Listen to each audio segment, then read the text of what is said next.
게 제가 있게 되고요. 그래서 제가 이제 다음 주 중에 우리 한꺼번에 이렇게 몰아서 하려고 하니까 충분한 이야기들을 다 못할 것 같아서 조금씩 이렇게 진행해 나가면 좋겠다고 이제 건의를 드렸고, 그래서 이제 다음 주 한 주간 동안 또 뭐 참여하지 못하시는 분들은 또 나중에 영상으로 참여하실 것 같고, 이번에 여러분이 하신 캠프들을 토대로 또 그 위에 또 새로운 응답을 이루어가는 중요한 응답이 됐으면 좋겠고요. 저도 이런 시간들을 통해서 지금 전국에 흩어져 있는 우리 안류 학생들 정말 집중훈련의 이제 모델을 좀 보게 되는 중요한 또 시간이 됐습니다. 오늘 우리 먼저 메시지를 시작하기 전에 잠깐 좀 이야기를 나눌 게 있는데요. 몇 주 전에 잠깐만요.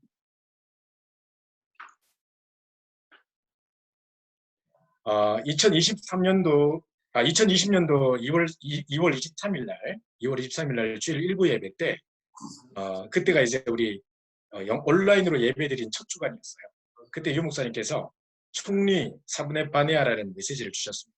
여러분 다 메시지 보셨을 줄 아는데, 자 이때 목사님께서 초반부에 이런 이야기를 하셨어요.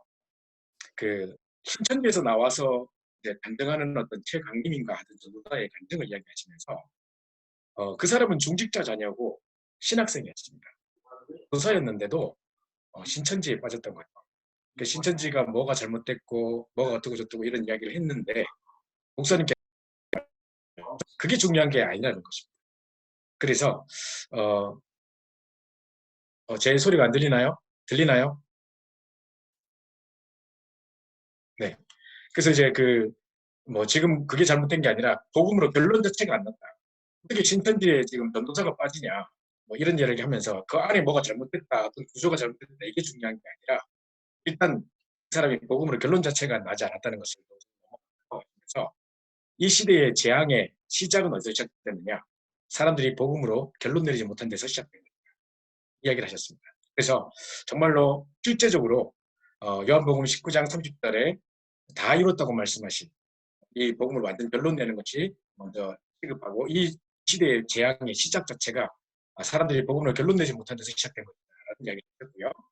두 번째로 이 재앙의 원인은 뭐냐? 지역 다니면서 정말 복음 전하는 자가 없구나. 그거를 이제 깨달아가는 것입니다. 정말 신천지 이번에 사건을 보면서 어떤 아파트, 대구에 있는 한마음 아파트라는 아파트에 194명인가가 살고 있는데 그 중에 이제 140 몇 명이 살고 있는데 그 중에 90 몇 명이 다 신천지 사람이더라고요. 물론 그들의 합숙소로 사용될 수도 있었겠지만 얼마나 이 급속도로 이렇게 전달되고 지역에 이런 활동을 했는지가 좀 보여지면서 참 부끄러운 일이라는 생각이 들었습니다. 그래서 정말 우리가 복음으로 결론 난 뿐만 아니라 지역 곳곳에 오직 복음으로 답줄 수 있는 제자들이 나와야 된다는 생각이 들었고요. 세 번째요. 정말 총리가 되자마자 요셉이 지역을 현장을 방문하면서 그곳에서 이제 현장의 상황을 보았기 때문에 분명히 우리가 현장의 재앙의 상황을 보게 된다면 하나님 분명히 전도에 대한 답을 주실 것이다. 그래서 말씀하셨습니다. 그래서 이 재앙의 시작이 어디서부터 시작된 것이냐? 그럼 우리가 뭘 놓고 기도해야 되겠습니까? 그런 것이 아니라 우리가 복음으로 결론부터 내야 되겠다.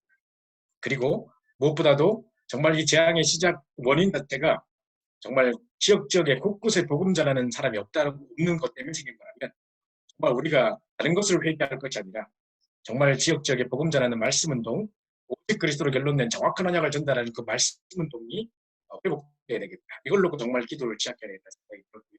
그 다음에 정말 지역 가보면 현장에 정말 가보면 분명히 전도된 답이 나온다고 하셨는데 지금 사람들은 온통 불안에 떨고 있고 혼란의 상황입니다. 아마 초유의 사태고 많은 사람들이 지금 이 부분 때문에 힘들어하고 있는데 우리가 정확한 답을 전달할 수 있는 중요한 기회가 되리라고 생각합니다.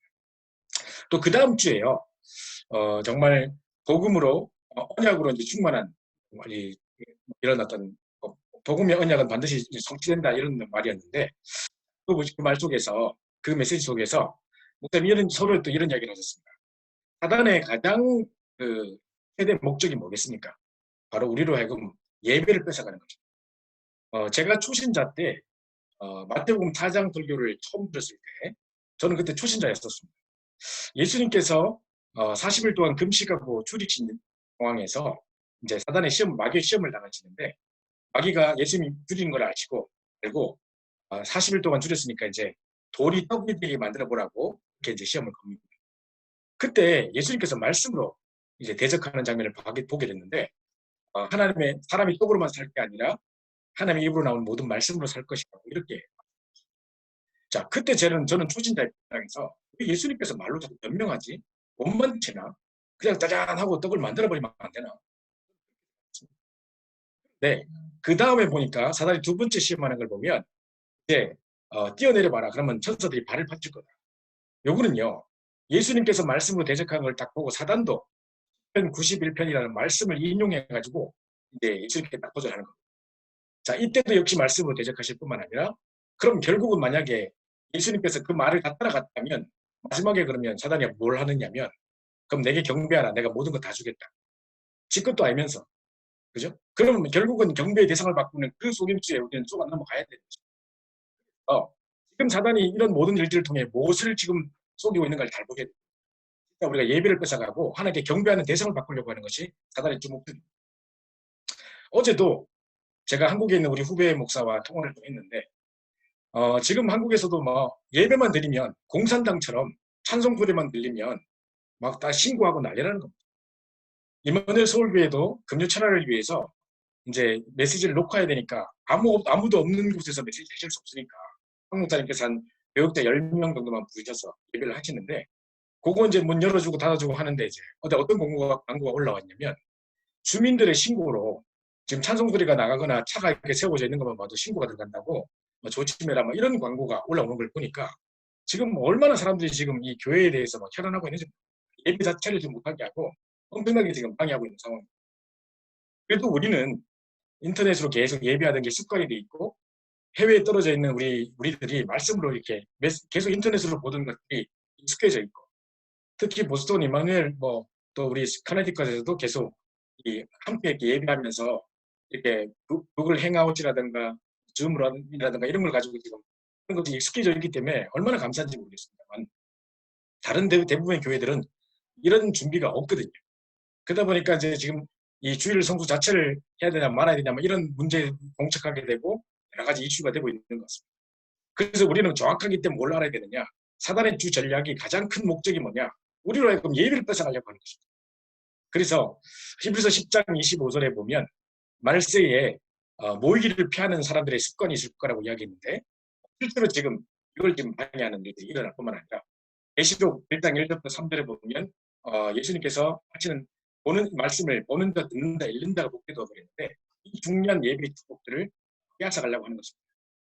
그렇기 때문에 우리가 이런 상황이나 혼란 속에 속지 마시고 또 이제 예배 시간에 또 자칫 집에 있으면 이렇게 또 해해질 수 있기 때문에 똑같이 또 이렇게 예배하는 똑같은 모습으로 헌금도 같이 하면서 같이 찬양하면서 그냥 혼자서 이렇게 방송을 보고 있는 정도가 아니라 함께 예배하는 정말 예배 축복을 놓치지 않는 그런 여러분이 됐으면 좋겠고요. 정말 성경에 보면 항상 이런 질병으로 재앙이 닥쳤을 때 그때마다 항상 하나님의 한실의 계획들을 성취하시는 것을 볼 수 있습니다. 그래서 출애굽기에도 10가지 재앙이 닥치는데 그때도 보면 독종재앙이라고 나오죠. 독종재앙. 그게 또 이제 역시 지금으로 말하면 전염병 같이 되는 것이었고요. 히스기야 왕이 기도했을 때에 아스르고사 18만 5천을 그날 밤에 송장이 만들어버린 역사가 일어났었죠. 그것도 이제 그때 어떤 방법으로 됐는지 모르겠지만 역시 전염병으로 한순간에 앗아갔을 거라고 생각하고 있고요. 우리 이때까지 사도행전 12장에 초대교회 성도들이 합심해서 기도할 때 헤롯이 충이 먹어 죽었다는 이야기를 많이 보았는데 저는 그냥 뭐 벌레 같은 게 나와서 이렇게 헤롯을 갉아먹는 상상을 했었는데 이번에 정말 말씀을 듣고 보니 진짜로 그 충이라는 게 다른 게 아니라 이런 미생물이었겠구나라는 생각이 드는 겁니다. 그래서 이제 이런 시대마다 일들이 있었지만 하나님은 하나님의 영광을 땅에 떨어뜨리지 않으십니다. 분명히 이 중요한 사건들을 통해 하나님의 계획들을 이루실 것이고 올해 원단에 주셨던 말씀 그대로 정말 그 사단을 발 앞에 무릎 꿇게 만들 것이라는 정말 중요한 말씀을 성취하시는 응답이 있을 것입니다. 목사님께서도 말씀하셨지만 이 모든 일의 시작 자체가 중국에서 시작됐고 현지를 통해 우리나라에 막 퍼져가고 이런 것들을 볼 때 그게 우연한 사건이겠느냐. 하나님 이번 사건을 통해 한국에도 보니까 완전 신천지로 발을 붙이지 못하도록 모든 사람들의 공공의 적에 대해서 하는 걸 제가 보면서 우리도 할 수 없는 일들을 막 도리어 불신자들이 찾아서 해주고 있더라고요. 그렇다면 분명히 하나님의 크신 계획과 뜻이 있을 텐데 지금 이제 앞으로도 이제 이 문제가 끝이 아니라 앞으로도 재앙지대가 닥칠 때에 이제 우리가 함께 모여 예배할 수 없는 일들이 많이 일어날 수 있다고 보셔야 돼요. 그러면 좀 더 우리는 이때 우리가 이제 이렇게 있을 동안에 더 개인화하고 또 집중하고 사실 우리가 바쁜 시간 때문에 집중하지 못했던 일들이 많았었는데 지금 이런 기회를 통해서 계속 좀 메시지도 듣고 나름대로 내 시간들을 잘 이렇게 활용해서 정말 서밋 타임을 가지시면 회복하시기 바라고 개인화되고 정말 복음으로 결론 내리고 확립화되는 그래서 정말 세계화 정말 이 전도화될 수 있는 그런 응답의 기회가 될 수 있도록 시작해야 되겠습니다. 그래서 오늘 일단 우리 방송으로 하는 것에 대한 테스트도 해볼 겸 해서 오늘은 일단 서론격으로 우리 원단에 주셨던 메시지 중심으로 우리 한 해의 방향을 좀 기도 제목으로 잡고 구체적인 실천 사항을 좀 붙잡고요. 다음 주에 이제 구체적으로 좀 이렇게 여러 가지 캡슐한 이야기들을 보도록 그렇게 하도록 하겠습니다. 자, 그럼 오늘 우리 일단 제가 이제 PPT를 다 여러분에게 보내드렸는데요. 그리고 지금 여기서 계속 공유하고 있으니까 같이 보시면 되겠고 혹시 영어권이 있을까봐 일단 영어로 된 PPT를 하겠고요. 한어가 더 편하신 분들은 그 카톡에 보시면 올려놓으시니까 그걸 공부하시면 되겠습니다. 자, 일단 우리 그 올해 원단해 주셨던 말씀 중에 로마서 16장 20절 정말 이 절대 언약의 대열 속에 그리고 전도의 대열 속에 일체 대열 속에 있는다. 그 말씀을 가지고 저희가 구체적인 기도 제목을 좀 나눠보도록 하겠습니다. 자, 일단 지금 우리 이 지금 작품은 우리 장선우 목사님이 만든 작품인데요. 올해 원단이 딱 끝나고 나자마자 귀한 작품을 만드셔서 되게 선물로 보내주셨습니다. 목사님은 깊은 말씀 묵상 속에 붓글씨를 쓰면서 그 기도 제목을 잡는 것이 자기 영적 작품이라고 자랑했었는데 저는 또 그거를 또 캡처해서 PPT 만드는 영적 작품에 응답을 누리고 있습니다. 그렇게 이제 응답을 여러분 함께 누리시기 바라고 나중에 이 사진도 보내드리도록 하겠습니다. 그러면서 우리 다 같이 한번 오늘 주신 말씀에 우리 성경 구절 같이 봉독하도록 하겠습니다. 시작. The God of peace will soon crush Satan under your feet. The grace of our Lord Jesus Christ be with you. 자, 이 말씀이 그대로 여러분 삶 속에 성취돼서 올해 여러분의 우리 삶 속에 하나님 나라가 이루어져서 사단이 그 발 앞에 무릎 꿇게 된 역사를 이루기 원합니다. 자, 첫 번째로 우리 서론이에요. 자, 첫 번째 우리 그 세 가지 언약 중에 제일 중요한 게 뭐냐면 세 가지 대열 속에 제일 중요한 게 뭐냐면 절대 언약의 대열이라고. 그래서 지금 제가 보여드린 요 PPT 요 페이지는 작년도 7월 달에 있었던 렘넌트 리더스련의 1강 메시지입니다. 작년 12월 5일 기도처 메시지이기도 하고요. 자, 근데 그때 제가 이 아침에 기도처 메시지를 듣는데 야, 정말 이 서론만 목사님께서 한 40분 하셨어요. 본론 결론은 되게 짧게 하시는데 서론만 그냥 40분 정도를 시간을 할애해서 계속 설명을 해주시는데 그 말씀을 듣고 있을 때 제가 어떤 생각이 들었냐면 진짜 딴 거 할 게 아무것도 없겠구나. 진짜 이 절대 언약 속에만 있으면 끝나는 거구나. 이런 든든한 확신이 들었습니다. 나중에 제가 카톡에 또 이제 메시지도 올려드릴 테니까 한번 그 렘넌트 리더스련의 1강 2019년도 렘넌트 리더스련의 1강 서론을 꼭 한번 들어보시면 좋겠습니다. 그러면 이제 여러분이 든든한 확신과 얻게 될 건데 자, 제가 그 부분을 좀 더 부연 설명을 해드리도록 하겠습니다.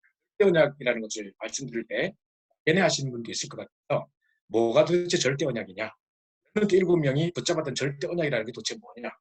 첫 번째로는요. 창세기 45장 1절부터 15절입니다. 요셉은요. 형들과 생각하는 차원이 달랐습니다.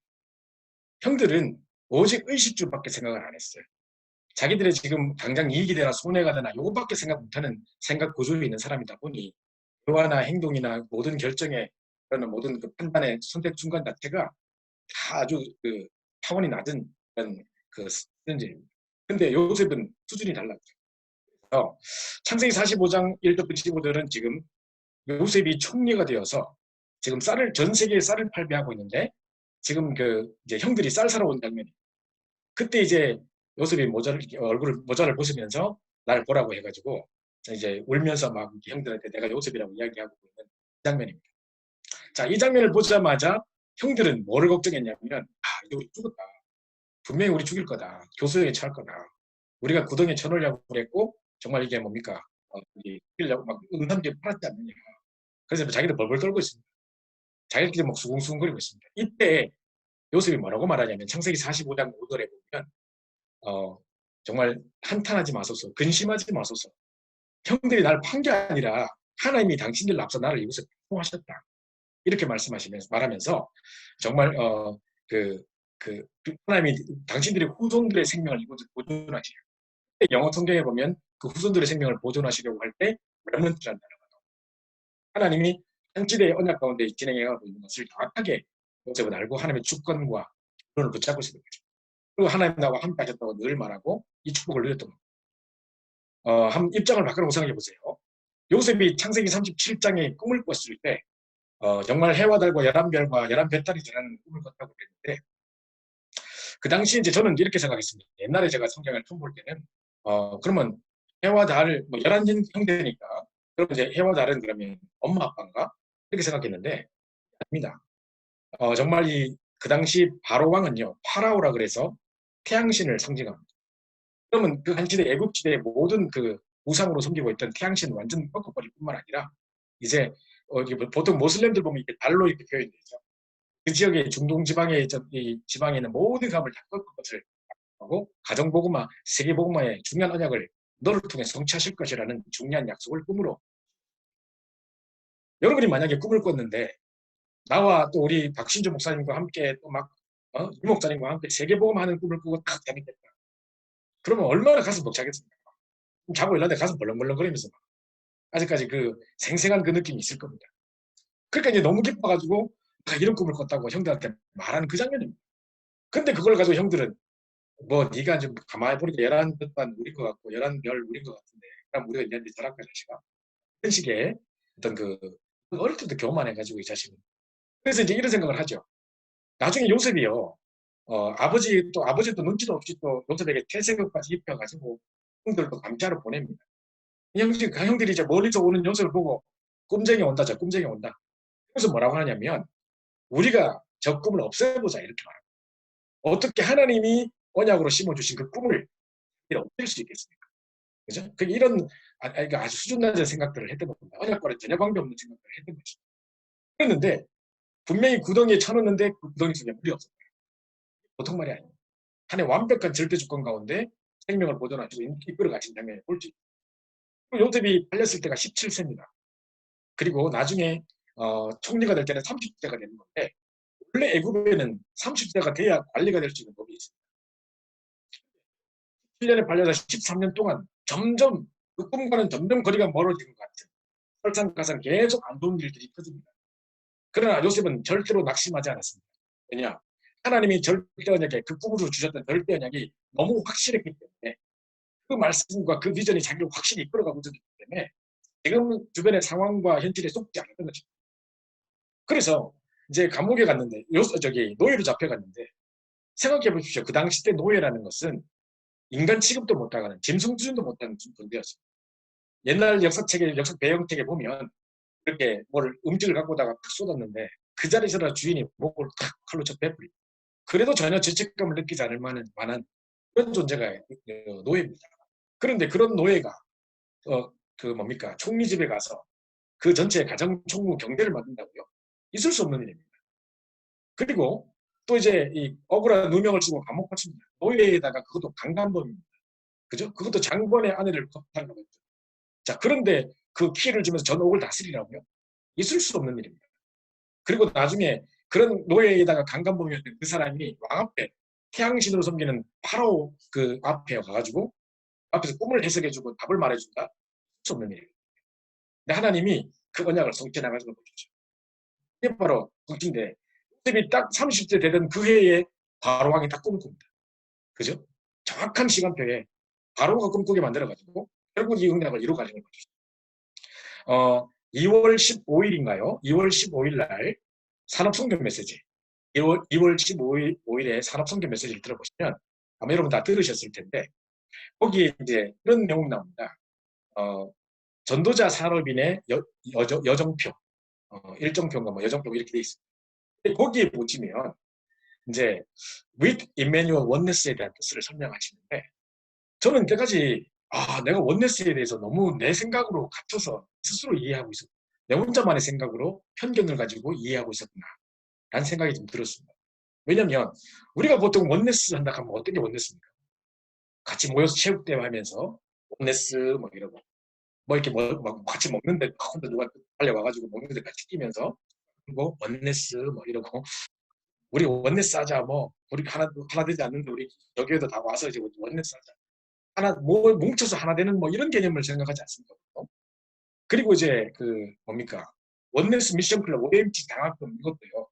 우리가 다 이제 17반으로 조금씩 헌금하면 이제 이게 다 돈이 모여서 이제 우리 학생들 장학금도 줄 수 있고 원네스 이렇게 생각합니다. 근데 그때 목사님께서 뭐라고 말씀하셨냐면 원네스라는 것을 여러분들 이해 못할까 봐 예를 들어 보겠다 하시면서 요셉이 총리되게 만들었던 1등 공신은 요셉의 형들이요. 또 요셉이 총리되는 데 있어서 가장 공로상을 줄 만큼 그 사람이 누구냐? 음녀 오디발의 아내였다. 그리고 또 이제 그 요셉이 딱 총리되는데 정확한 시간표를 맞춘 사람은 누구냐? 분명히 나가면 너를 건져주겠고 잊지 않고 너를 기억해서 건져주겠다고 말했던 잊어버렸던 배신자 그술 맡은 권한자 사람이거든요. 자, 이 세 가지가 합력해서 원네스를 이루었다는 거예요. 요셉이 총리되는 그 원네스를 이루었다. 저는 그 말씀을 딱 들을 때 어떤 생각이 들었냐면 내가 원네스를 오해하고 있었구나.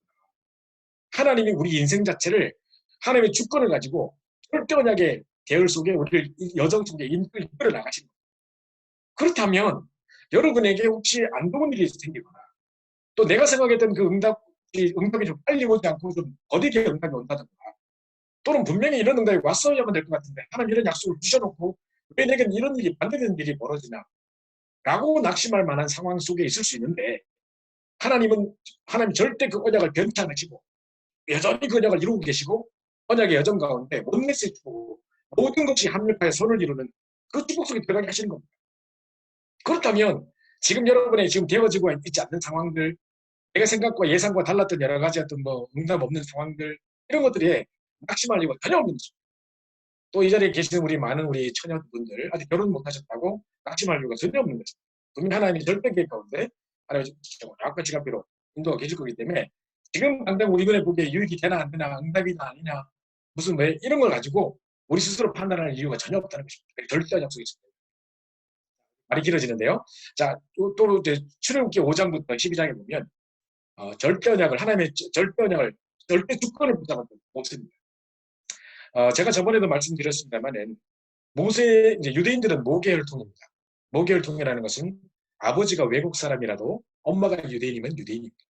왜냐하면 어머니의 무릎에서 모든 언약이 전달되고 또 모든 이 교육이 다 되어지기 때문에 그렇다면 하나님이 이 모세를 한 시대 출애굽의 주역으로 세우시기 위해서 그 엄마 아빠부터 준비하신 장면을 볼 수 있습니다. 출애굽기 2장 1절부터 10절에 보면요. 레위 남자가 레위 여자에게 장가들어. 그 말은 레위 지파라는 것은 언약을 아는 지파요, 피제사의 비밀을 아는 지파요, 예배하는 지파요, 그래서 찬양하는 지파입니다. 이 비밀을 가진 지파를 부르셔서 그 중에 그 엄마를 선택해가지고 한시의 출애굽 주역을 세우기 위해서 딱 준비하는 과정 자체를 그죠? 죽을 수밖에 없는 상황에 기적적으로 살리시고 이끌어 가시는 과정을 보십니다. 그리고요, 이 모세가 지금 출애굽의 주역으로 쓰임 받을 것에 대한 예언이 제일 먼저 하나님의 그 생각은 어디서부터 시작됐냐면요. 이미 모세가 복중에 짓기 전에 태어나기도 전에 창세기 15장에서 나옵니다. 나중에 여러분 시간 되시면 창세기 15장을 읽어보시면 나오는데요. 이 아브라함이 하나님의 언약이 좀 희미한 것 같고 자꾸 언약을 놓치고 자꾸 불신앙하고 있으니까 하나님이 나는 너의 지극히 큰 방패와 상급이다 그러면서 뭐 여러 가지 증거도 주시고 하십니다. 근데 자꾸 아브라함이 그러면 내 후사가 없는데 지금 아내 늙었고 후수가 끊겼고 한데 어떻게 그러면 이거를 믿겠냐. 토지 문서 자체도 없는데 어떻게 저 땅 전체를 정복할 걸 내가 알겠느냐. 막 이런 이야기를 자꾸 불신앙하거든요. 그러니까 뭐 내 몸에서 날짜가 아닌 내 종 엘리에셀을 통해서 그들을 번식하리까 뭐 이런 이야기를 합니다. 그러니까 하나님이 안 되겠다 싶어가지고 일방적인 계약을 맺으십니다. 그때 이 양과 소를 이렇게 쫙 안을 갈라요.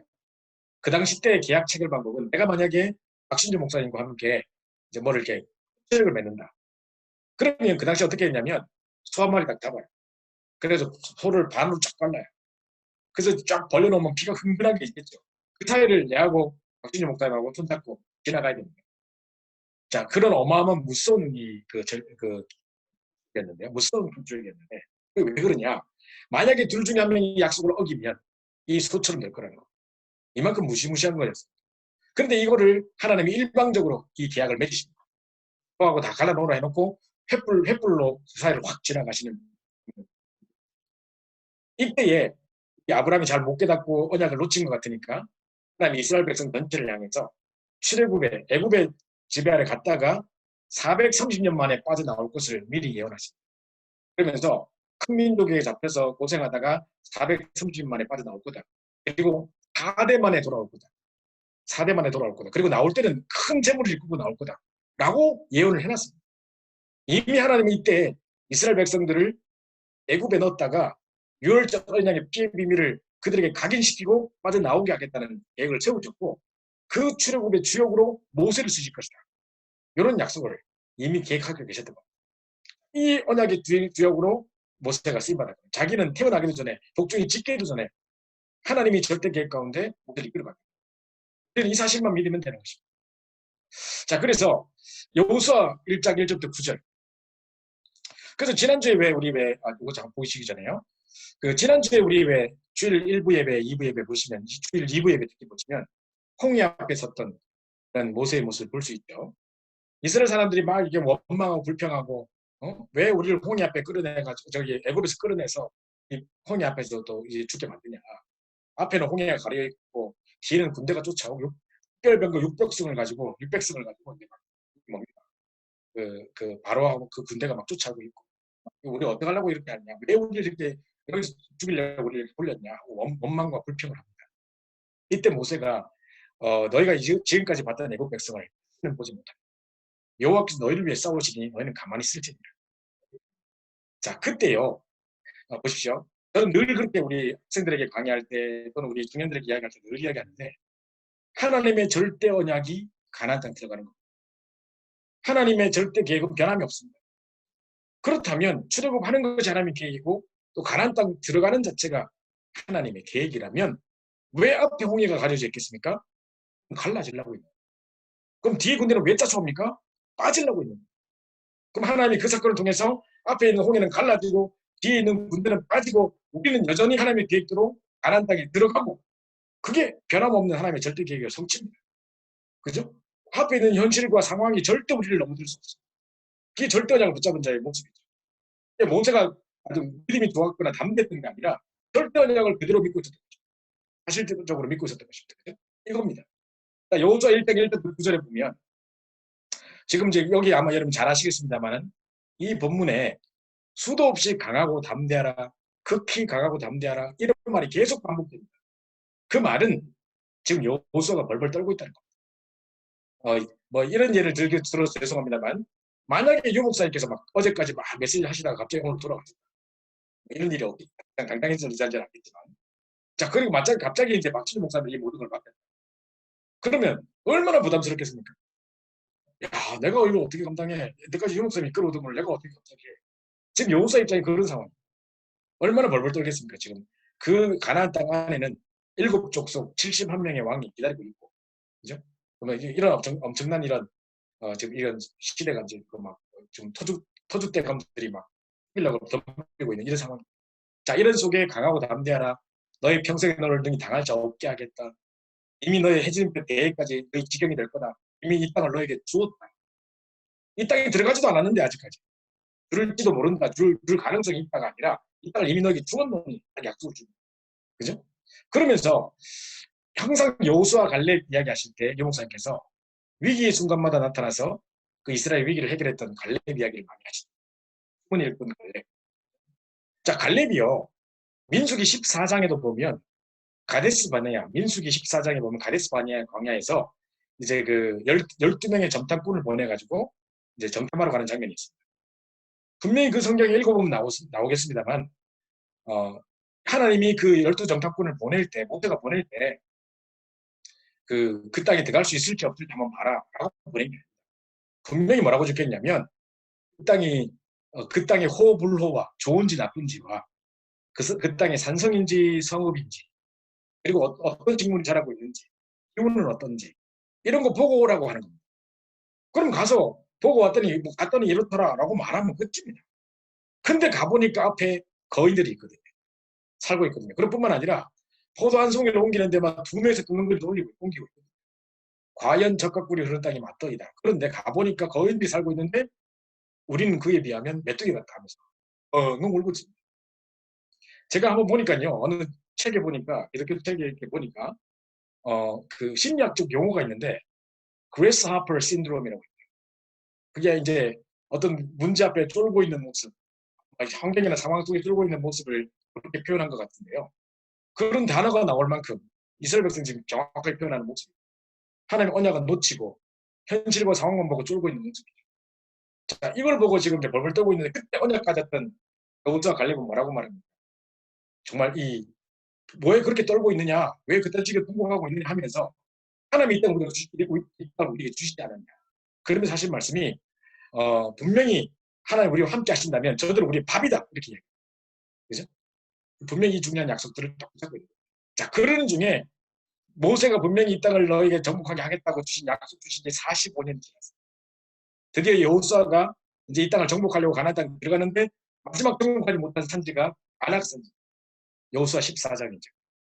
그러면 그 안악산지에서요 또 무슨 일에 봉착하게 되냐면 그 안악산지에도 거인들이 살고 있어요.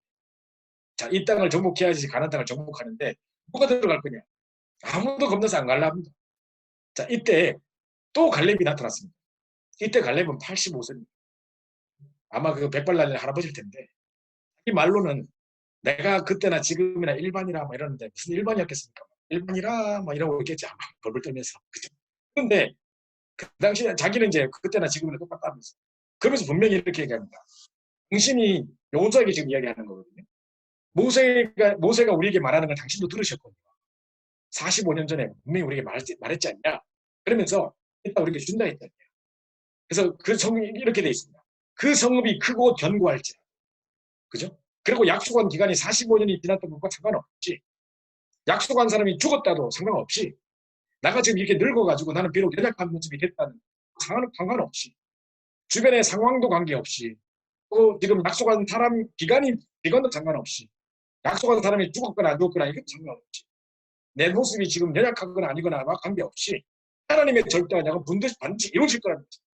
그래서 이런 연약한 나와도 혹시 하나님이 함께 하시기만 한다면 필경 그들을 쫓아내리라. 자, 이게 갈렙이 가졌던 절대 언약의 신앙입니다. 그죠? 제가 총신대학을 다닐 때입니다. 제가 이제 신학대학, 총신대학 사당동에 있는 총신대학을 다닐 때인데, 저희 신학교는 되게 조그맣니다. 그 당시 때는 이제 옛날 건물이어가지고, 도서관이 너무 작아가지고요. 거기서 다 학생들이 공부할 수가 없어요. 원래만 학생들이 공부도 잘 안 하지만.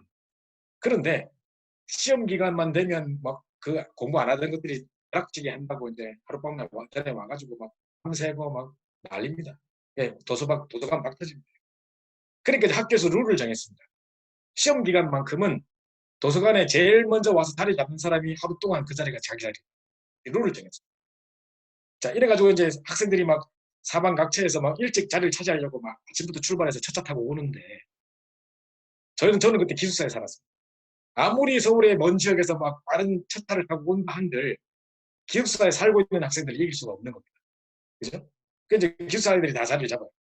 자, 그러면 이제 애들이 이제 대화가 내용이 이렇습니다. 시험 기간에 딱 왔는데, 야, 너 자리 잡았어? 오늘도 공부할 자리 있어? 이렇게 물어봅니다. 그러면 있다 없다 이렇게 말하는데 애들이 뭐라고 말하냐면, 나 자리 잡았어. 내 자리 있어. 라고 말하는 사람이 있는가 하면, 자리를 못 잡은 사람은 뭐라고 하냐면, 아니야, 난 메뚜기야. 이렇게 합니다. 왜냐하면 주인이 오면 또 비켜줘야 되거든요.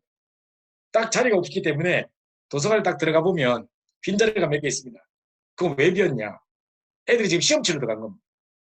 그러면 이제 그 빈자리에 앉아서 잠깐 공부하고 있다가 주인이 싹 와가지고 하고 있으면 이게 공부하고 있는데 갑자기 뭐 검은 그림자가 앞에 딱 서. 그러면서 그냥 말도 안 해. 그냥 이렇게 하면 말딱 일어서가지고 이제 비켜줘야 돼요. 딴 자리 또 없는 애가 찾아가지고 또 공부하고 계속 옮겨다니는 신세기 때문에 메뚜기라고 불렀습니다. 그럼 예를 들어 봅시다. 제가 만약에 아침 일찍 가서 자리를 잡았다. 그래가지고 이제 내 자리가 딱 확보가 됐단 말이에요. 그리고 시험 치고 딱 오니까 내 자리에 거인이 앉아있어. 막 팔에 보니까 문신도 있어. 반팔 입었는데 반팔인지 긴팔인지 됐어요. 그다음에 여기 얼굴에 보니까 막 칼자국 있고 머리도 빡뜨기고 막. 자 그런 사람이 앉아 있어서 내가 겁나가지고 아이고 비켜 소리 못하겠다. 딴 데 가서 공부하자. 내가 메이커가 돼야지. 이러고 있겠습니까? 분명히 가서요. 말할 필요도 없어요. 그냥 그 사람 앞에서 그냥 이렇게 소리만 내줘도 벌떡이라도 피하게 돼 있어요. 이게 메뚜기지. 제가 메뚜기입니까? 그죠? 바로 이겁니다. 하나님의 언약을 딱 붙잡고 있으면 이 땅은 하나님 우리에게 주신 땅이라는 언약을 붙잡고 절대 그냥 붙잡고 있으면 되는 것이지 상황이나 현실이나 뭐 이렇게 뭡니까? 내 연약함이나 또는 뭐 이게 뭡니까? 지금 약속한 기간이 오래됐거나 뭐 그 약속한 사람 자체가 없어졌거나 이게 중요한 게 아닙니다. 하나님의 절대 언약은 변함이 없다는 것입니다. 이게 바로 절대 언약이라는 거예요. 자, 그래서 사무엘상 7장 1절부터 15절에 보면 사무엘은 항상 언약궤 옆에서 섬겼다는 게 있는데요. 사무엘상에 두 인물이 등장합니다. 대조적인 두 인물이 등장하는데 하나는 사무엘이고 하나는 엘리 대제사장입니다. 근데 엘리 이야기가 나올 때마다 항상 앉았더라 누웠더라 앉았더라 누웠더라 이 말밖에 없어요. 결국 이 엘리가 하나님의 음성도 분별하지 못하고 정말 완전 비둔해져가지고 살만 뒤룩뒤룩 쪄가지고 지금 말 그대로 지금 요즘에도 재택근무하면서 밖에 안 나가고 계속 집에 뭐 겁나서 못 나오고 집에서 밥 먹고 하다가 확진자가 된다고 하는데 그죠? 이게 확진자가 아니고 확진자가 된다고 하는데 진짜 그 뭡니까 엘리 대제사장이 그래가 비둘해져가지고요 흔들어져 왔다 갔다 하다가 뒤로 넘어져가 못 부러져 죽었다 못 부러져서 죽었다. 그러니까 아들 홈리와 비냐스에게 전혀 연락도 전달 안 할 뿐만 아니라 사무엘이 3번 찾아와서 날 불렀습니까? 묻는데 그러면 딱 대제사장이 눈치 딱 채고 하나님이 널 불렀나 보다. 또 나와야죠. 하나님의 음성도 분별도 못하고 시기도 분별하지 못하는 연락도 전달도 못하는 그런 시대가 됐던 겁니다.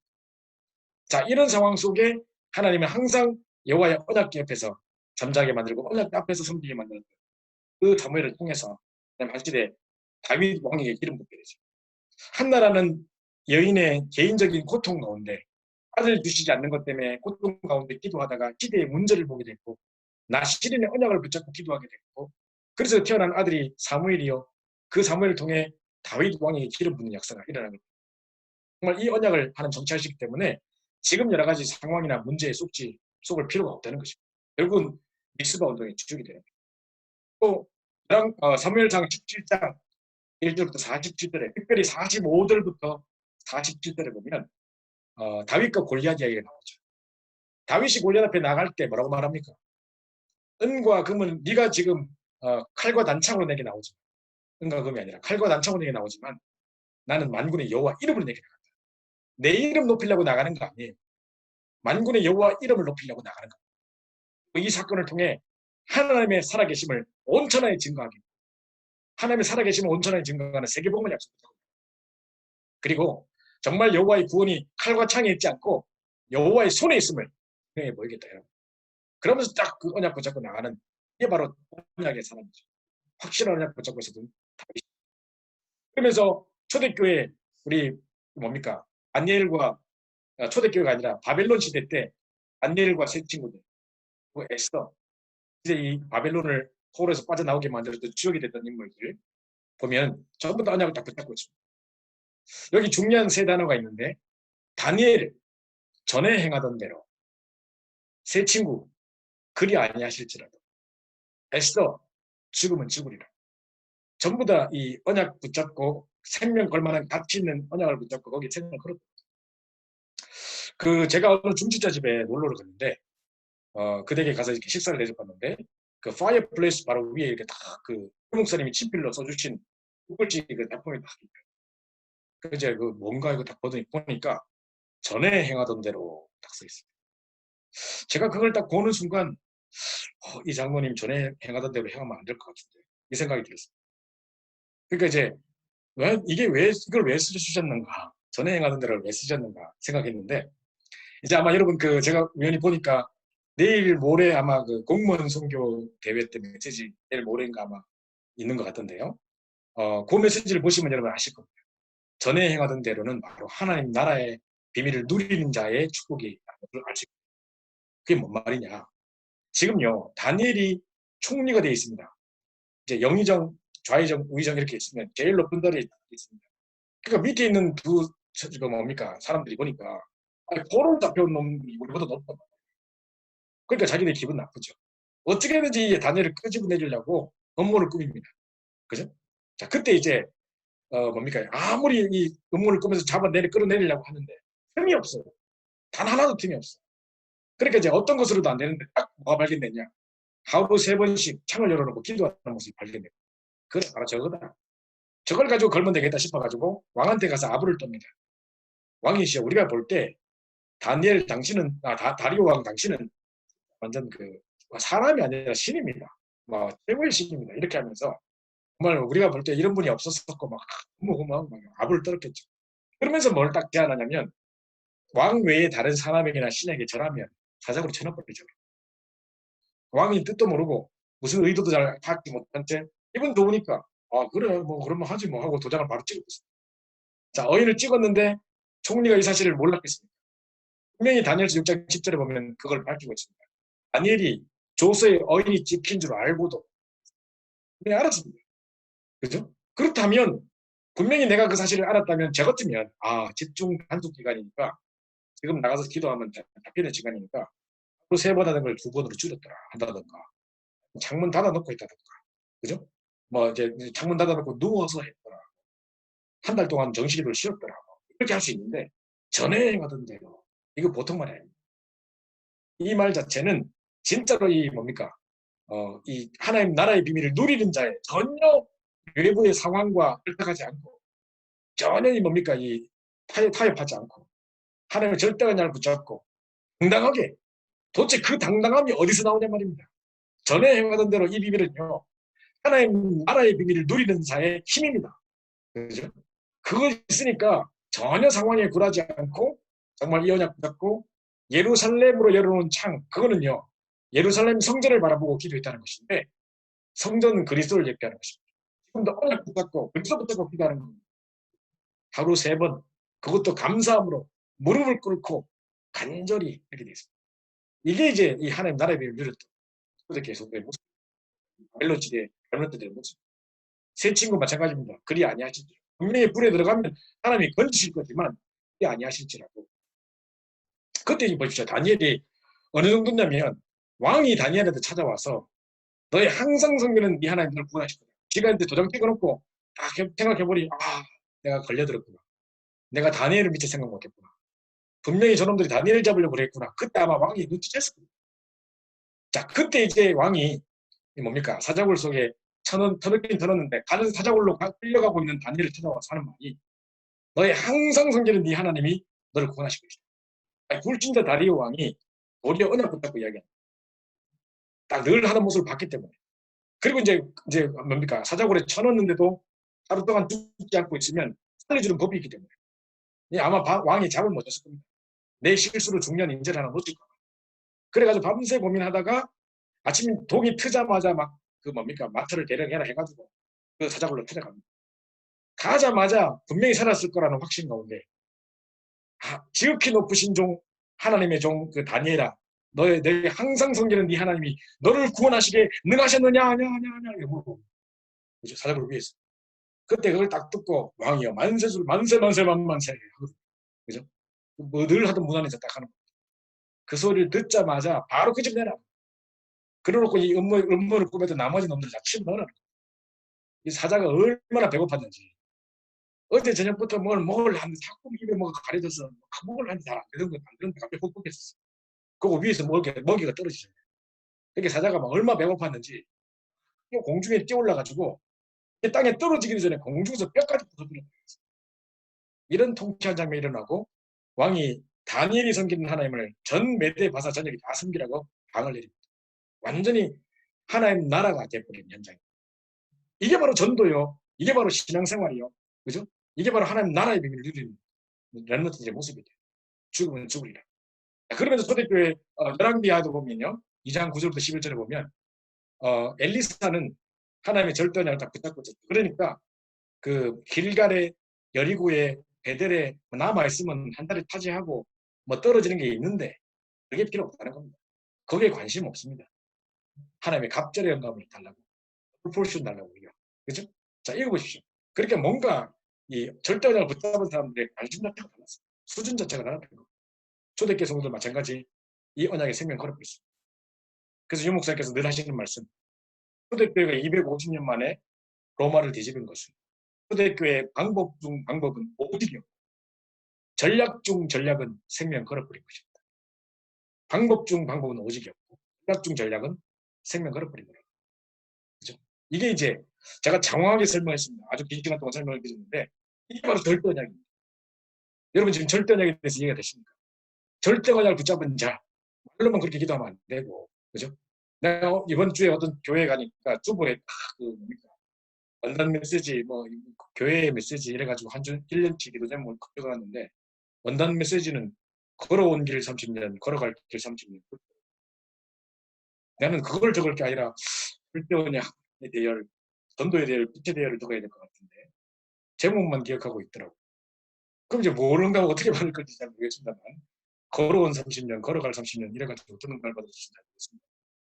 자, 이게 보십시오. 이 내용을 딱 붙여보십시오. 그래서 여러분이 절대언약의 내용을 딱 붙여보시고 현실과 상황 속에 속지 마시고 절대언약을 붙여보십니다.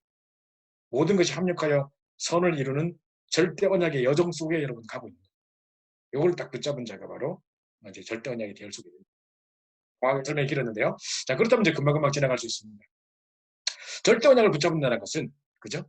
자, 절대언약을 붙잡는다는 것은 바로 비밀을 알고 있는 자이기 때문에, 하나님과 나만의 비밀이 있는 사람이기 때문에 비밀 선교사라고 합니다. 그죠?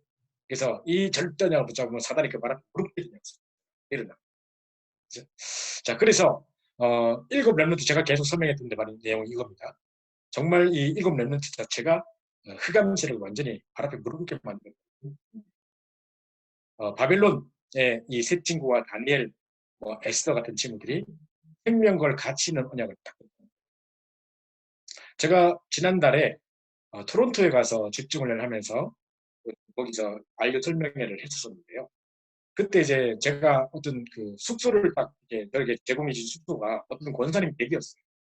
근데 이제 그 권사님 댁이 나야가라 폭포 바로 앞에 있더라고요. 저는 나야가라 폭포 앞에서 잘 줄이에요. 그래가지고 뭐 아침에 일어났는데 산책하는데 쭉 끌고 나갔는데 왜 나야가라 폭포. 야, 그 말로만 듣던 그게 여기 있구나 뭐 이랬는데 그 딸내미가 이야기하더라고요.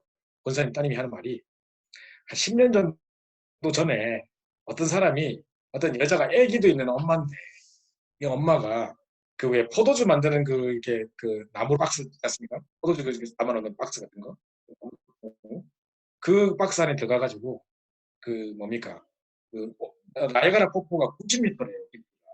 그 위에서 만약에 통을 타고 떨어졌는데 살겠냐 죽겠냐 실험했다. 아 그러다 죽으면 못 잡겠는데 그러면. 그죠? 이런 개죽음을 당한다 이렇게 할 겁니다. 그러니까 쓸데없는 일에 생을 걸고 앉았습니다. 그 어떤 책에 보니까 도서관에 보니 책이 있더라고요. 사람들은 사소한 일에 목숨을 건다. 책이 있더라고요. 쓸데없는 일에 생명을 걸지 마시고 진짜 가치 있는 생명 걸 가치 있는 언약 붙잡고 생을 걸어야죠. 그죠? 바벨론에 있는 렘넌트들처럼.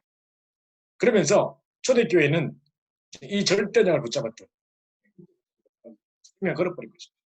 그렇게 이제 하는 겁니다. 그래서 우리가 지금 이번 주간에 여러분 절대량을 붙잡으시고 항상 이제 모든 순간과 상황과 현실 속에 절대량 붙잡고 승리하십니다. 분명히 지금 여러 가지 상황만 보면 현실만 보면 미래가 막막해 보이고 또 이제 미국에는 뭐 너무 이렇게 뭐 사재기에 샀죠. 막 총기 막 사고 있죠. 뭐 이런 것들 막 군대들 막 보내가지고 막 지킨다고 하죠. 또뭐 혼란이 일어날까봐. 그리고 갑자기 뭐 이렇게 뭐 4달 동안 학교 나와 뭐 근무하지 말라 하죠.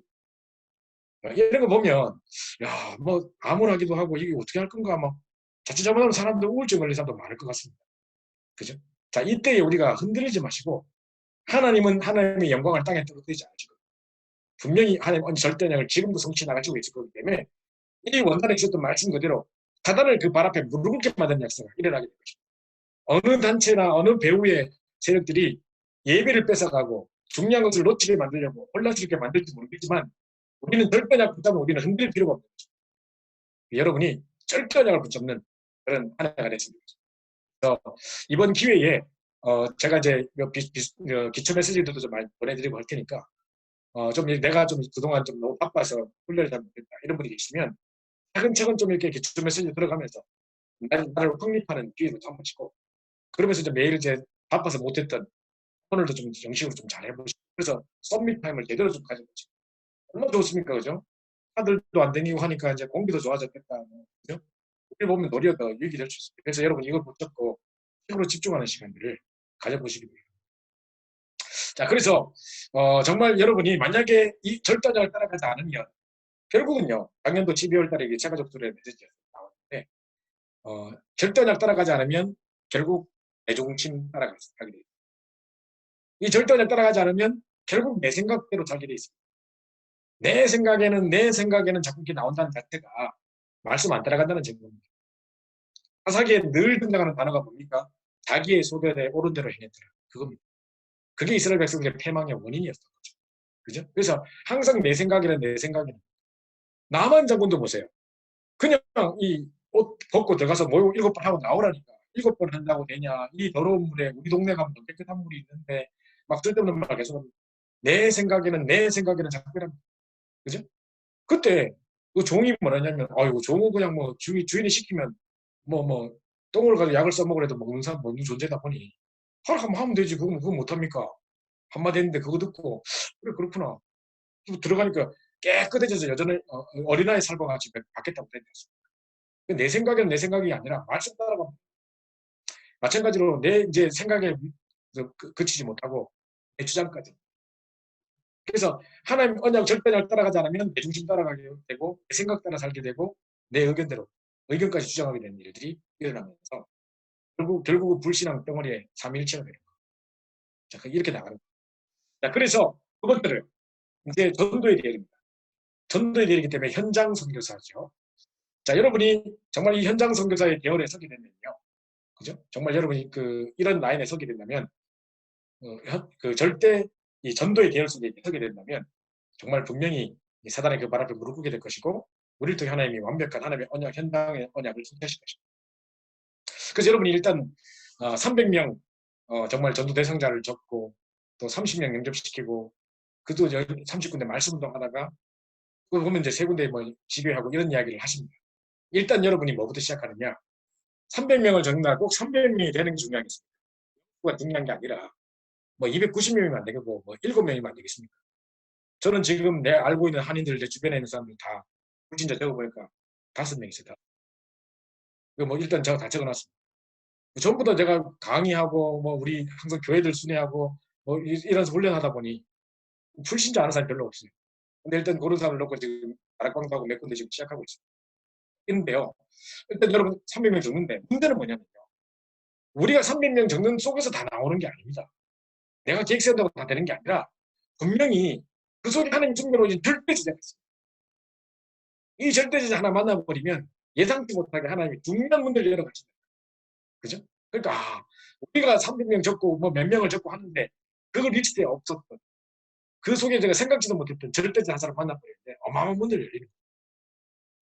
제가 지금 2월 달에 선교대회를 나갔어야 되는데 못 나가가지고 그래서 이제 LA 지역에 어떤 이제 권사님 댁에 갑자기 살게 된 거예요. 원래는 한국 나갈 계획이 없고 한 달 동안 뭐 이렇게 다 나갔다 오면 이제 뭐 지금 학교가 이제 매각됐기 때문에 학교 교육자가 없어서 갑자기 살 주거 공간이 없어진 거죠. 그래서 제가 하다가 뭐 한국 가고 이런 하면 한 달에 한 3일 정도밖에 안 자더라고요. 그럴 것 같으면 굳이 뭐 집을 구할 필요도 없을 것 같고 해서 짐을 다 창고에 넣어놓고 저는 이제 그냥 캐리어만 들고 이제 한국 갔다 오면 되겠는데 갑자기 캔슬했고 모든 집회 다 캔슬됐던 거죠. 갑자기 어느 집에 이제 얹혀 살게 되는 상황이 된 겁니다. 그러니까 이 권사님 따님이 보니까 엄청 사는 거예요. 이분이 이제 자기 주변에 있는 우리 동료들과 제자들 다 데리고 와가지고 훈련을 가정에서 해달라는 거예요. 그래서 성교기대 기간에 지금처럼 갑자기 시간이 나서 그분들 붙잡고 이제 2박 3일 집중을 했는데 제가 얼마나 마음이 기뻤는지 몰라요. 왜냐? 완전 제자들이에요. 그 속에 보니까 막 이렇게 뭡니까? 뭐 엔젤리카라는 친구도 있고 또 우리 지금 자바 시장에서 일하는 어떤 자매도 한 명 있는데 이 자바 일하는 이 자매는 뭡니까? 새신자입니다. 새신자. 뭐 예수 믿는 지 한 1, 2년밖에 안 된 것 같아요. 합숙밖에 안 하는 거예요. 근데 이 사람이 얼마나 문이 많이 열리는지 감당을 못할 정도입니다. 그래서 하나님께서 이런 중요한 제자들을 만나게 하셨는데 이야기 들어보니까 제가 막 가슴이 그 결국은요. 우리가 이름 적는 300명 말고도 저는 이렇게 기도합니다. 지금 안리를 통해 이제 전국을 순회하면서 쭉 보다 보니까 지역에 중요한 사명자들이 너무 많아요. 아, 이 정말 미국의 300대 잡아쳐야 돼. 이들로 하여금 전도운동할 수 있도록 도와야 된대. 그래서 이제 1월 달에는요, 교수님이 혼자 계신 지역에 막 갔습니다. 저 강창현 장로님 이런 데 혼자예요. 그 가정에 가가지고 그 집에서 우리 조아영 집사님하고 뭐 제가 2박 3일 동안 그 집에 머물면서 계속 또 사역을 했고요. 또 현장도 따라가고 이렇게 하면서. 또 지난달에는 또 우리 임현정 집사님이라고 또 노스캐롤라이나에 있는 분. 그것도 혼자예요, 혼자. 우리 알류에서 노스캐롤라이나에 듣는 사람 그거 혼자예요. 근데 그분 하나 때문에 제가 집중을 갔다니까요. 가서 하는데 얼마나 제가 기뻤는지 모릅니다. 아, 이런 귀한 분들이 곳곳에 숨겨져 있고 이분들만 도와주는데 막 많은 일이 문들이 열릴 거 생각하니까 가슴이. 그러니까 이보십시오. 여러분들이 일단 여러분이 300명 리스트를 딱 이제 시작하는 것입니다. 일단 적는다는 자체가 내가 전도를 생각하고 전도를 품고 가고 전도를 품고 오고 이걸 놓고 기도하고 항상 가는 현장에 전도를 생각하고 이 자체가 아무것도 아닌 것 같은데, 그죠? 주의 성령께서 빌립더러 또 주의 성령께서 뭡니까 빌립에게, 그죠? 그러면서 아나니아야 이런 축복들이 일어나게 되는 것입니다. 그래서 이제 이런 중요한 응답문이 열리게 된 것입니다. 그래서 237 복음화의 중요한 응답들을 여러분 누리게 되실 건데요. 그 이제 제가요 정말 이 부분의 증인입니다. 제가 처음에 미국 올 때, 1999년도에 미국 올 때, 그때는 상당히 제가 교만했던 것 같아요. 그래서 지금도 겸손하려고 노력하고 있습니다만, 그때 상당히 교만했던 것 같습니다. 그래서 제가 비행기 타고 출발하면서 뭐라 했느냐, 미국아 기다려라, 내가 간다. 로마에 기다려라, 이렇게 했죠. 그래서 내가 3년 만에 미국 뒤집고 나갔어. 왜 미국에 살고 있는 사람이 불신앙 덩어리들만 있냐, 뭐 도대체 말씀 따라가면 될 건데 왜 못하냐, 막 혼자서 궁지렁궁지렁 출발했죠. 그래서 3년 만에 미국을 뒤집겠다, 이런 생각을 하면서 왔습니다. 뒤집기는커녕 제가 뒤집어져가지고 그래도 완전 탈진 상태가 됐었어요. 제가 RTS 이제 저기 리폼드 신학교라고 플로리다에서 공부할 때는 최악이었었습니다. 안 그래도 막 이 불신앙 쌓인 데다가 영어 들으면서 공부까지 해야 되니까 언제까지 공부를 마쳐야 되는 입장이 되다 보니까 사람이 완전 그냥 일주일에 3일, 4일씩 밤을 새고 공부를 해야 되고 말은 못 알아듣겠고 당장 시험은 딱 돼 있고 발을 동동 구르면서 현장 다 놓치고 얼마나 제가 불신앙 덩어리가 된지. 그 당시 때 제가 완전 불신자 상태 그대로였어요. 그때요, 우리 하늘이가 태어났을 때, 하늘이가 태어나서 갓난쟁이 얘기일 텐데, 집사람이 그 하늘이를 들쳐업고, 그 당시 저희 집에서 한 5분 거리 되는 교회에, 엘림교회, 그때 민명한 목사님 교회에 집중훈련이, 그때 이제 집중 캠프 이게 3주 동안 있었어요. 3일이 아니라, 우리가 3일에서 지치는데, 캠프를 3주 동안 했다니까요. 거기를 집사람이 계속 가면서 엄청 은혜를 받고, 그 갓난쟁이 애기를 업으면서 그 추운 겨울에, 비 떨어질 것 같은 그런 추운 겨울에 애를 업고, 아침부터 가서 밤 11시 정도까지 포럼 다 마치고 집에 오면 밤 11시에 거기를 매가면서 은혜 받고 있었습니다. 그때 저는 인생 최악의 순간. 그래서 플로리다 갔다가 주말에 딱 오는데 제가 오면서 문을 딱 여니까요. 집이 엉망인 겁니다. 일주일 동안 설거지 쌓여있고 뭐 애 기저귀 굴러다니고 결벽증이 강했던 저로서는 그걸 도저히 용납할 수가 없어요. 제가 딱 집에 들어오자마자 이빨을 확 깨물고 오기만 와라 합니다. 난 죽여버린다. 내가 문 앞에 서서 기다렸다. 좀 이따가 집사람이 지금 같았으면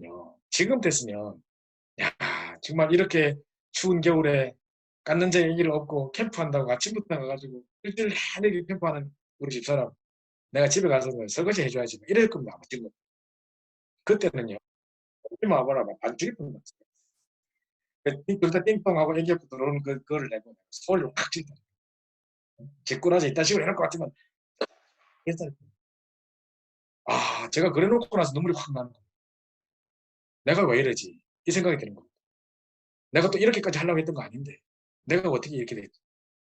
내가 왜 이렇게 뭐 하는 일마다 안 되니까 막 그 당시 때 완전 불신앙 덩어리였으니까 그때 막 엉엉 내가 눈물이 나더라고요. 그 집사람이 와서 나를 위로하면서 내일도 캠프 한 대 같이 가보지 않겠냐. 내가 축을 안 된다 그랬지. 왜냐면 들키니까 내 모습 들키는 거 싫어서. 그래서 분명히 또 이제 가서 캠프하다고 가면 또 뭐 어떤 집사님을 따라 붙어가지고 나는 전도사님 어떻게 캠프하는가 볼래 또 이런 것들이 있거든요. 그래 내가 축을 안 된다 나 그런 거 보면 내가 들킨다면서 그래서 안 간다. 근데 이제 집사님 가고 나서 나는 자기 나가고 나서 나는 TV 보고 있는 건데 야구 보고 하는데 그게 보려고 본 게 아니라 할 거는 태산 같은데 뭐부터 해야 될지도 모르겠고 그냥 막막한 겁니다. 그냥 아무것도 내가 어떻게 할 수가 없는 거예요.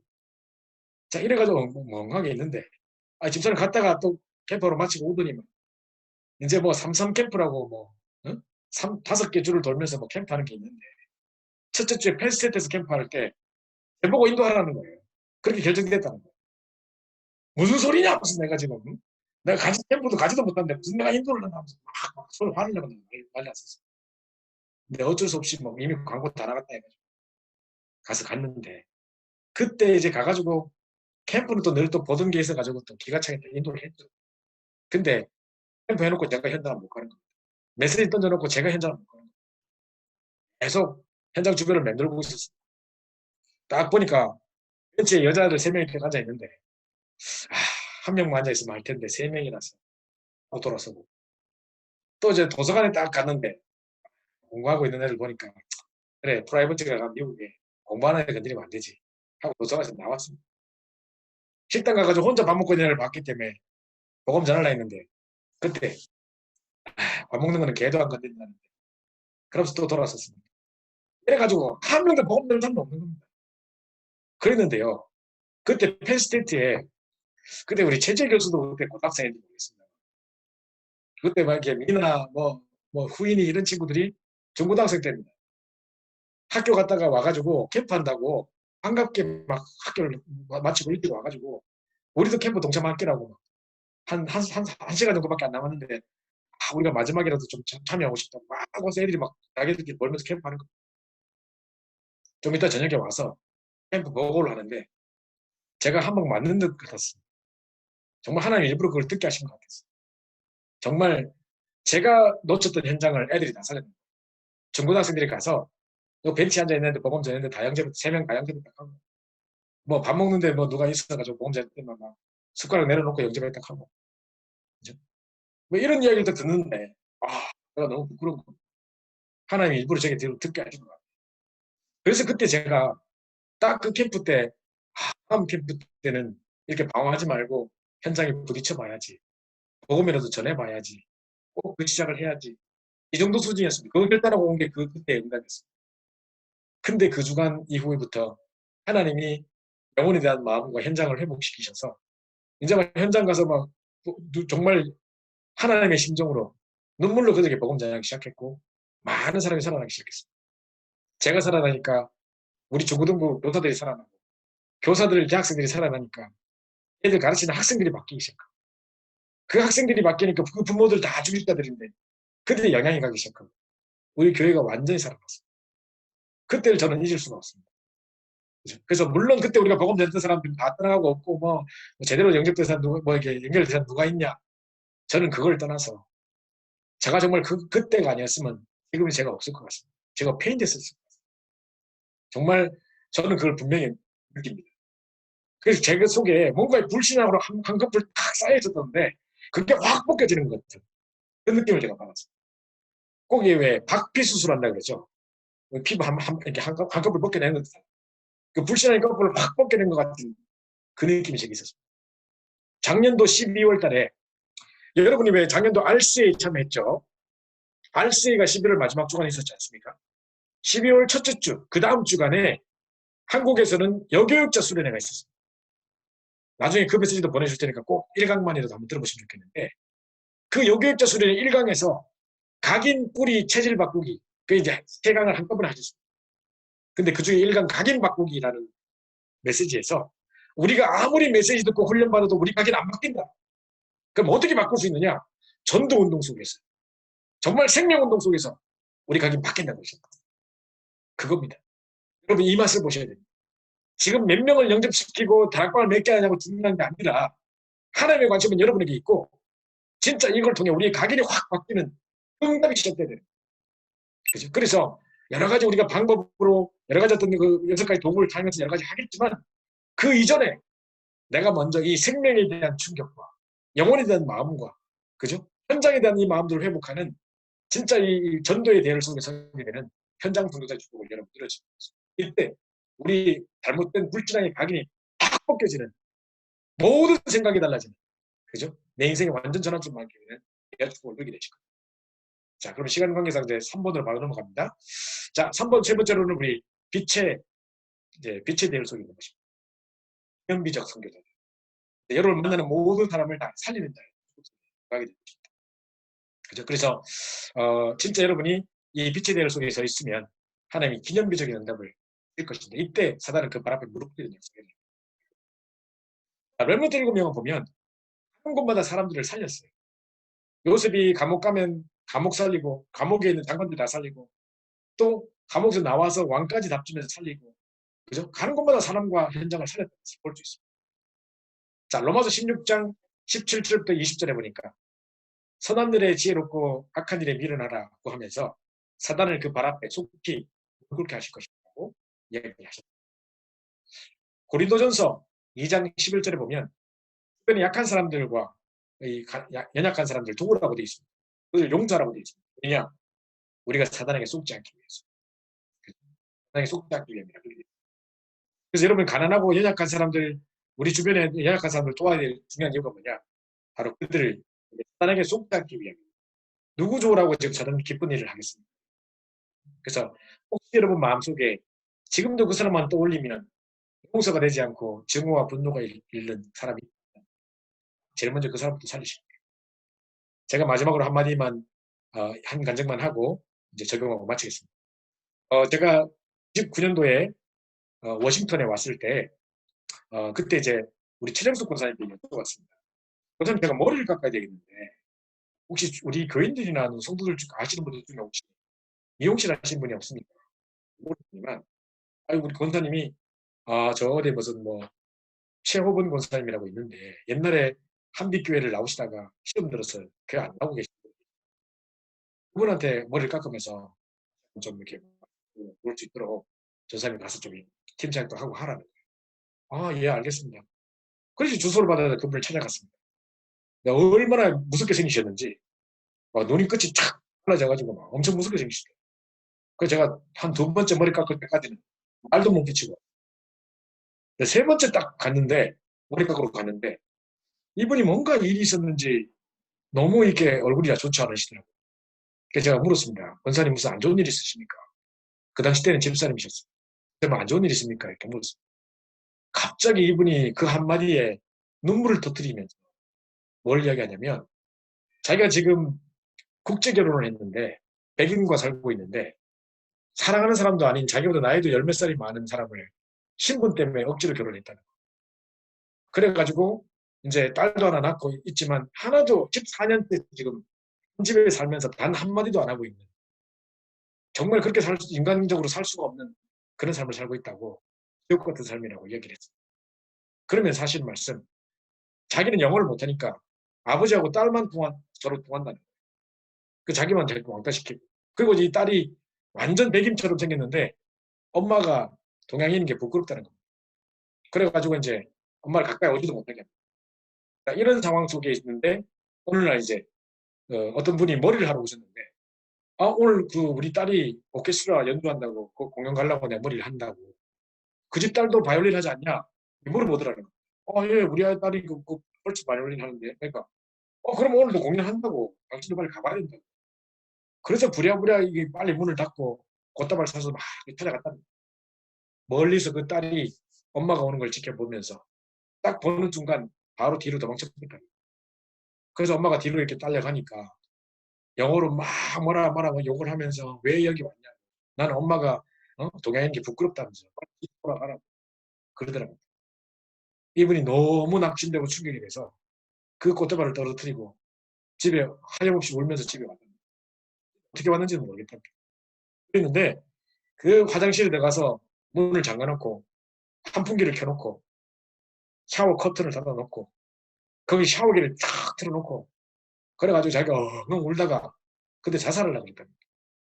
도저히 막 자기가 몇 번을 시도했는데 이제 잘 안 돼서 죽지를 못하고 피만 질질 흘리다가 왔는데 그 다음날 제가 그 미용실에 머리 감고 그 권사님한테 이제 다시 시작하자. 정말 말씀 듣고 새롭게 시작하자. 우리가 왜 살아야 되겠냐. 당신이 딸을 위해 살겠냐 남편을 위해 살겠냐. 진짜 우리가 복음 위해 살아야 되지 않겠냐. 이분이 막 엉엉 울면서 결단을 하셨어요. 그래서 그 집에서 매주 수요일 날인가 이제 12시쯤에 이렇게 버튼을 쳐놓고 그 역시 뒷방에서 다락방을 영업도 준비하고 다락방을 시작했는데 이분이 이제 은혜를 엄청 받기 시작했어요. 한 2, 3주 지나니까 이분이 누굴 초청했느냐. 어느 귀부인 한 사람을 데리고 왔어요. 그 귀부인이 뭐 보니까 이렇게 밍크코트 딱 입고 이제 10손가락에 전부 반지 끼고 막 귀에 막 이만한 귀 떨어질 것 같이 엄청난 큰 귀걸이를 쫙 올고 오는데 진짜 말 그대로 귀부인이었어요. 그래서 내가 진짜 근데 이분이 얼마나 도도하게 딱 생기셨는지 화장도 얼마나 진하게 하고 왔는데 이 말씀해도 씨도 안 먹힐 것 같아요. 근데 이분이 있거나 말거나 그날 할 것들을 제가 간증하면서 시작했어요. 했는데 이분이 갑자기 눈물을 터뜨렸죠. 알고 보니까 이분이 누구냐면 계속 그 권사님이 내한테 계속 이야기했던 어느 사람이 자기 부동산 없다가 자기를 자기 쳐가지고 여기 좋은 장소고 여기 오면 돈 많이 벌고 권리금도 많이 내고 해가지고 하라 해가지고 좋은 장소로 해서 왔는데 와보니까 좋기는 뭐가 좋냐 손님 하나도 없고 흑인 동네라서 머리하기도 힘들고 그러면서 막 이게 달새도 못 낼 만큼 너무너무 힘들고 이런 지역에 나를 보내가지고 속여가지고 권리금이나 받아먹고 막 속였다 하면서 막 엄청나게 그 부동산 내가 죽일 거라고 막 그랬던 사람이 그 사람이었어요. 자기를 사기쳤던 사람, 그 사람을 데리고 온 겁니다. 그러니까 어떻게 권사님 이 생각을 하셨냐? 내가 복음받고 생각해보니 그 사람도 창세기 3장인데 어쩔 수 없었지 않겠냐. 제일 먼저 복음받고 생각난 사람이 이 사람이더라. 이 사람을 살려야겠다는 생각이 들었다. 그래서 이 사람 데리고 왔다는 겁니다. 그래가지고 이 사람 이제 그거 놓고 제가 다락방을 시작하는데 이분이 그날 엉엉 절대로 이 복음 듣지도 않을 것 같은 사람이 그냥 눈물이 터졌는데 이 사람들이 이 사람 말고도 여러 사람을 사기쳐서 돈을 많이 벌었는데 이 돈을 가지고 뭐 했느냐. 이거 가지고 자기 아들에 다 투자해가지고 자기 아들을 유펜 무슨 의대인가를 보냈다. 그렇게 꿈꾸던 그 학교에 이제 고액가에 시키고 엄청나게 공부시켜가지고 그걸 보내놨는데 그 자기는 모든 걸 다 받았다고 생각했는데 그 아들이 어느 날 갑자기 룸메이트가 자살하는 사건 때문에 충격을 받아가지고 정신병에 걸려가지고 방에 처박혀서 6개월째 안 나오고 있더라고. 그래가지고 네가 걔 영정사진을 붙잡고 엉엉 울고 앉아있다. 그래서 네가 왜 이러고 있냐. 정신 차려라. 암만 이야기해도 안 된다는 거야. 그래가지고 걔를 딱 집에 지금 겨우 어진에 데리고 와가지고 집안에 쳐놓고 이제 반명금 이겨가지고 자기는 지금 여기 딱 도도하게 딱 나가고 앉아있는데 자기 속에는 지금 속이 썩어져 가는 거야. 자, 이런 상황 속에 이분이 눈물을 터뜨리면서 이분 통해서 또 비슷한 사람들이 계속 연결돼서 왔어요. 그래서 저는 그 다락방을 정말 잊을 수가 없어요. 그렇다면 여러분이 정말 복음에 대한 응답을 받고 정말 살리는 자의 축복 속에 있게 된다면 기념비적인 응답들이 여러분 삶 속에서 일어나게 될 것입니다. 오늘 세 가지를 다 기억하십시오. 절대 언약 속에 있는 그리고 전도의 대열, 삼천제자 운동을 일으킬 전도의 대열 속에 빛의 대열 속에 살리는 자의 축복을 누리게 됩니다. 여기 일단 딱 하시는 가운데 여러분을 통해서 올 한 해 정말 저 주변의 모든 사단이 여러분 발 앞에 무릎 꿇게 된 역사가 있도록 기도해야 되겠습니다. 그럼 이제 메시지를 적용하고 마치겠습니다. 자, 그러면 정말 이 절대 언약의 대열 속에 정말 또 전도의 대열 속에 빛의 대열 속에 있게 된다면 하나님 우리에게 오력의 축복을 주실 것입니다. 영적인 힘을 주실 것이고 정말 위에서 내리는 어마어마한 지혜를 여러분에게 쏟아부어 주십니다.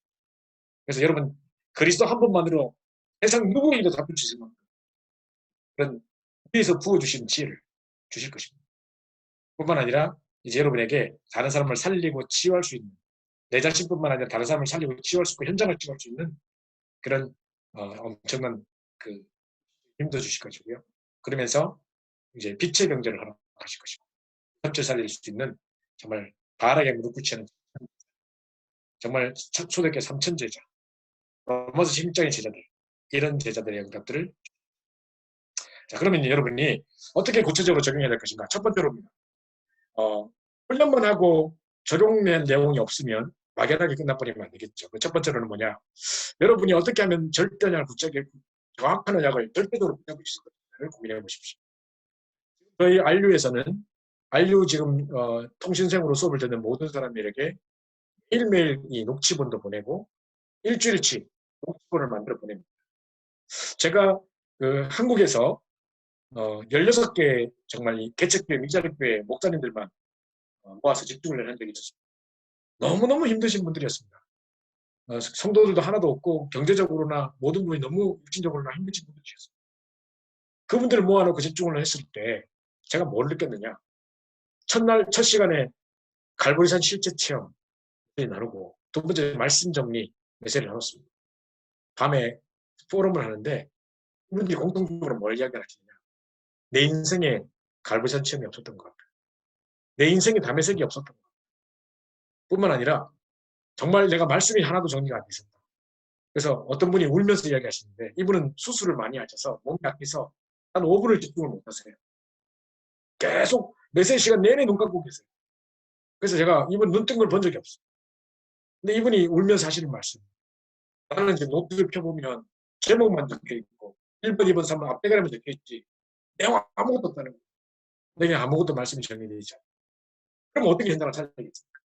내게 정리된 말씀을 붙잡고 기도되는 것이고 그 말씀을 붙잡고 내가 응답받는 것이고 문제와 상황과 어려움이 닥쳐도 그 말씀이 든든히 나를 붙잡고 있기 때문에 그 절대 언약 속에 있기 때문에 나가 넘어지지 않을 수 있는 것인데 그 말씀이 정리되지 않다는 거예요.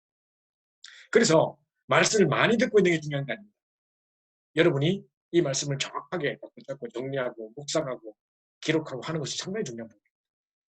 저는 미국에 오자마자 제가 예전에 미국에 10년 동안 있었을 때 그 과오를 답습하지 않기 위해 이번에 새롭게 파송하자마자 처음부터 시작한 게 가장 밑바닥으로 내려가서 말씀 정리부터 시작했잖아요. 처음에는 차도 없고 뭐 어디 나갈 수도 없고 직장도 없고 뭐 계속 학교에 처박혀 있고 하루 종일 말씀 정리했었습니다. 매일 말씀 따라가고 지금 있는데 얼마나 행복하고 말씀대로 정확하게 인도해 나가시는지 모르겠습니다. 여러분들이 딱 이거 붙잡는 겁니다. 그죠? 그래서 이런 말씀들을 정말 생명처럼 붙잡을 수 있도록. 이제 뭐 나름대로 여러분이 딱 뜻을 정하세요. 그래서 은혜의 스케줄을 정하셔서 내가 할 수 있는 만큼만 딱 결단을 하세요. 내가 일주일에 뭐 주일 1부, 2부만 듣는다. 그러면 주일 1부, 2부 단합 핵심 듣고 매일 기도서 따라간다. 뭐 등등 나름대로 할 수 있을 만큼의 딱 그걸 정해가지고 그 은혜의 스케줄대로 계속 말씀을 정리해가면서 제가 아까 전에 왜 원네스 이야기하면서 말씀드렸습니다만 그 우리가 내 스스로의 편견과 잘못된 그 혼자만의 생각으로 그 뜻을 잘못 파악하고 있는 것들이 있다니까요. 근데 이제 그것을 제대로 깨닫고 딱 적용하게 되면 이 평생을 두고 응답받는 내 인생을 바꾸는 메시지를 이제 말씀을 얼마나 정확하게 부탁드리느냐. 여러분이 어려움 당할 때 어떻게 이깁니까? 용기로 뱉다고 이기는 게 아닙니다. 얼마나 정확한 말씀을 붙잡고 있느냐가 그 이 어려움을 이길 수 있는 관건입니다. 정확하게 영적 사실을 볼 수 있고 정확하게 언약만 붙잡고 있다면 아무것도 문제가 없어요. 그죠? 자, 두 번째 3천제자 운동을 시작하는 겁니다. 그래서 일단 여러분이 제자 이름부터 적기 시작하면서 전도에 대해서 들어갈 수 있도록 요걸 하는 중에 여러분이 생각도 못했던 300명 리스트 속에 없었던 절대 제자 하나를 만나버리면 전도운동은 일어나는 것입니다. 그죠? 하나님이 예비해 놓으신 정확한 시간표에 여러분 집중하는 시간표 속에 하나님이 붙이실 절대 제자 그 한 사람을 통해 전도운동이 이루어져요. 그죠? 마찬가지로 이제 1일 3작을 통해서 이제 여러분이 생각할 때 지금 연약한 자, 어렵고 도움이 필요한 자 이런 겁니다. 그죠? 지금 제가 전도전문 훈련했을 때 무속인 자녀로 있었던 사람이 와서 그때 간증도 하고 했던 사람인데 영적 문제가 심각했었거든요. 자고 일어나면 자기가 딴 데 와 있대요. 온몸에 피투성이 되어 있는데 어디 갔다 왔는지 모르는데 이 사람이 막 하여튼 여러 가지 일들 우여곡절 끝에 교회도 떠나고 그랬었는데 얼마 전에 제 카톡에 딱 보니까 그 사람 생일이더라고요. 그래서 제가 다시 메시지와 함께 축하 인사를 보냈더니만 너무 나를 잊어버리지 않고 기억해 주셔서 감사하다. 그 나름대로 지금 잘 살고 있다. 지금도 막 이 가족들 차리려고 막 원 무속인 가족들 다 하나 찾아가서 복음 전하고 있다. 근데 언니가 지금 노심도 또 왔다. 제발 도와달라. 사역자를 붙여달라. 뭐 이러고 있더라고. 그래서 이제 그런 사람들 연결시켜주고 하는 작업을 하려고 하고 있는데 어쨌든 여러분이 주변에 보면 버림받았는 사람들, 연약한 사람들, 뭐 이렇게 실수한 사람들 많이 있을 수 있습니다. 우리가 율법의 눈으로 보지 마시고 우리는 종이 한 장 차이기 때문에 그들을 제대로 돕는 정말 이체되어서 되는 경답이 오늘 세 가지 반드시 기억하시기 바랍니다. 우리 전체 우리 집중훈련의 서론과 같은 내용인데 우리 절대 언약 속에 대열 속에 있을 수 있고 그에 대한 삼천자자 운동 속에 들어갈 수 있게 빛의 대열 속에 들어가서 연약한 자, 실수한 자, 어려움 당한 자들을 다 살리는 자의 축복. 우리 합심해서 한번 기도한 다음에 제가 축도하고 맞추면 되겠습니까? 네, 일단 제가 기도하고 축도한 다음에 박진 좀 합심해서 한번 같이 오늘 주신 메시지 기도하겠습니다. 네, 감사합니다. 그래서 우리 사랑해 주셔서 특별히 이만을 진짜 우리 모든 성도 하나님의 영광이 온 땅에 드러나는데 우리가 바라보는 그리 무엇보다도 기뻐하게 되었는데 이제 축복 누릴 수 있도록 하나님께서 하시는 귀한 응답 오늘 최고 영감의 길을 걸어가고 감사와 소를 기억하고